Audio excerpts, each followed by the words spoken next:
ഇതുപോലത്തെ ചകിരി മുടിയുള്ളവർ വിഷമിക്കണ്ട കേട്ടോ. ഞാൻ ഇങ്ങനെയുള്ള മുടീനെ ഇങ്ങനെ ആക്കാൻ പോവാണ്. പിന്നെ ഞാൻ അത്യാവശ്യം മടിയുള്ള ആളായതുകൊണ്ട് ഞാൻ എളുപ്പ വഴിയാണ് നോക്കുന്നത്. ഞാൻ എന്തായാലും നിങ്ങൾക്ക് കാണിച്ചു തരാം. ആദ്യം തന്നെ നമുക്കൊരു കണ്ടീഷണർ ഉപയോഗിച്ച് നമ്മുടെ ഹെയർ വാഷ് ചെയ്യണം. ഞാൻ ഉപയോഗിക്കുന്ന കണ്ടീഷണറും ഷാമ്പൂ ഒക്കെ ഇതാണ് കേട്ടോ. അത് കഴിഞ്ഞിട്ട് മെയിൻ ഇമ്പോർട്ടൻ്റ് ആയിട്ടുള്ള ഒരു സാധനമാണ് കേൾ ക്രീം കേട്ടോ. ഇതില്ലാണ്ട് ഒന്നും നടപടിയാവില്ല. അത് നമ്മൾ നല്ലോണം നമ്മുടെ വെറ്റായിട്ടുള്ള ഹെയറിലേക്ക് നമ്മൾ നല്ലോണം തേച്ച് പിടിപ്പിക്കണം കേട്ടോ. ഞാൻ അത്യാവശ്യം നല്ല എമൗണ്ടിൽ തന്നെ എടുക്കുന്നുണ്ട് കേട്ടോ.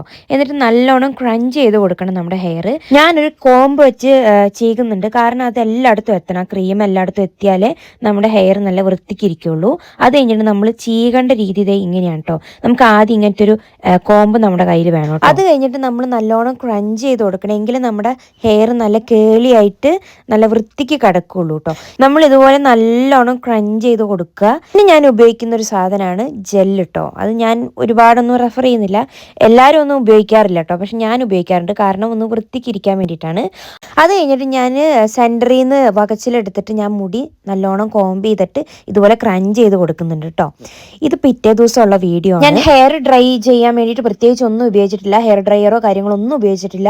ഞാൻ ശരിക്കും പറഞ്ഞാൽ റൂം ടെമ്പറേച്ചറിൽ അങ്ങ് വിട്ടുകൊടുത്തു. എൻ്റെ മുടി എൻ്റെ ഇഷ്ടത്തിന് കിടന്ന് ഉണങ്ങിയതാണ്. പിന്നെ കുറച്ച് മെസ്സായിട്ടിരിപ്പുണ്ട്, കാരണം ഞാൻ കിടന്നുറങ്ങിയപ്പം മുടി ജസ്റ്റ് ഒന്ന് ചെറുതായിട്ട് കെട്ടി വെച്ചിട്ടേ ഉണ്ടായിരുന്നുള്ളൂ. അപ്പോൾ അത് കിടന്ന് എന്താ പറയുക അങ്ങോട്ടും ഇങ്ങോട്ടൊക്കെ മാറിയതിൻ്റെ ഇതിൽ കുറച്ച് മെസ്സായിട്ട് കിടപ്പുണ്ട്, അത്രേ ഉള്ളൂ. അത് നമുക്ക് കുറച്ച് വെള്ളമൊക്കെ ഉപയോഗിച്ചിട്ട് നമുക്ക് വേണമെങ്കിൽ അതൊന്ന് അഡ്ജസ്റ്റ് ചെയ്ത് കൊടുത്തിട്ടുണ്ടെങ്കിൽ അത് ഡ്രൈ ആയിക്കോളൂ കേട്ടോ. പിന്നെ ഞാനിത് പ്രോപ്പറായിട്ട് കേളൊന്നും ചെയ്യാത്തതുകൊണ്ട് അത്ര വൃത്തിയിലല്ല കിടക്കുന്നത്. നമ്മൾ ഫിംഗർ കോയിലൊക്കെ ചെയ്യുകയാണെങ്കിൽ നല്ല പ്രോപ്പറായിട്ട് നല്ല വൃത്തിക്ക് കിടക്കും.